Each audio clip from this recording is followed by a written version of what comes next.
Zain ready হয়েছে ওর মামার বাড়ি যাওয়ার জন্য। রেডি হওয়ার পরেও দেখুন ওর অবস্থা, কোথায় দাঁড়িয়ে আছে। ওকে আমি কি করব ওকে নিয়ে বুঝতে পারছি না। এদিকে বললাম জুতোগুলো পরো, আমরা তাড়াতাড়ি চলে যাব, সিএনজি দাঁড়িয়ে আছে। তারপরেও দেখুন কী যেন খুঁজতেছে। তারপর সবাইকে বলে আমরা বেরিয়ে পড়লাম। এদিকে একটু দূরে আসার পরেই কিছু চকলেট নিলাম খাওয়ার জন্য। তারপর আমরা গাড়িতে উঠবো বলে রওনা দিলাম। আমাদের যেহেতু অনেক লাগেজ ছিল, তাই আমরা ছোটো গাড়িতে উঠলাম, বড় গাড়িতে জায়গা হবে না বলে। জেইন তো গাড়িতে ওঠার পর দাঁড়িয়ে আছে, ও সামনে থেকে সব কিছু দেখবে বলে।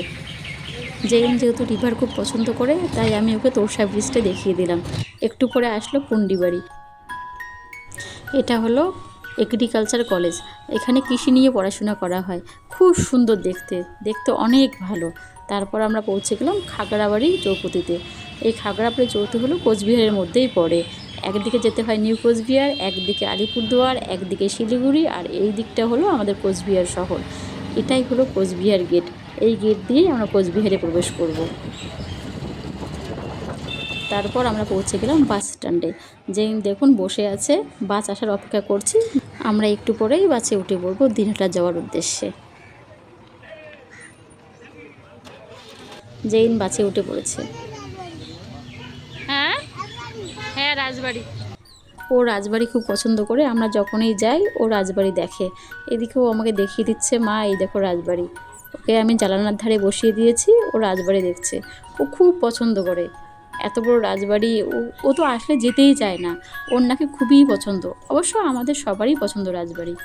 তারপর এটা হলো কোচবিহার স্টেডিয়াম। কোচবিহার স্টেডিয়াম পার করে আমরা আসলাম নেতাজি ইন্ডোর স্টেডিয়াম। একটু যাওয়ার পর এখন আসবে কোচবিহার এমজেএন হসপিটাল। এটা মেডিকেল কলেজ অ্যান্ড হসপিটাল। জেন এটাও খুব ভালোভাবে চেনে, আসলেই বলবে মা এই দেখো হসপিটাল। তারপর আমি জেনকে সব কিছু দেখিয়ে নিয়ে যাচ্ছিলাম। একটু পরে আসবো স্টেশন চৌকি। স্টেশন চৌকি থেকে এখন সোজা যাবে দিনহাটার উদ্দেশ্যে। যেহেতু অনেকক্ষণের জার্নি, জেইন পুরো বোরিং হয়ে গেছে। ও কীভাবে দেখতেছে কখন নামবে সেই অপেক্ষায় আছে। দেখতে দেখতে আমরা দিনহাটার মধ্যে ঢুকে পড়লাম। এখন টোটোয় উঠে পড়লাম, আমরা যাচ্ছি আমাদের বাড়ির উদ্দেশ্যে। এইদিকে জেনকে সব কিছু দেখিয়ে আমরা একটু ঢুকে পড়লাম মিষ্টির দোকানে। বাড়ির জন্য কিছু মিষ্টি সন্দেশ এগুলো নিব। যেহেতু অনেক দূরে জার্নি, আর বসে কোনো খাওয়ার কোনো ইচ্ছে হলো না, তাই জেনকে একটা মিষ্টি নিয়ে এসে টোটোয় খাওয়ালাম। জেইন খুব মিষ্টি পছন্দ করে খেতে। এদিকেও অনেক প্রশ্ন করছিল কখন পৌঁছাবো কখন যাব, কারণ ও নানুর বাড়ি খুব পছন্দ করে।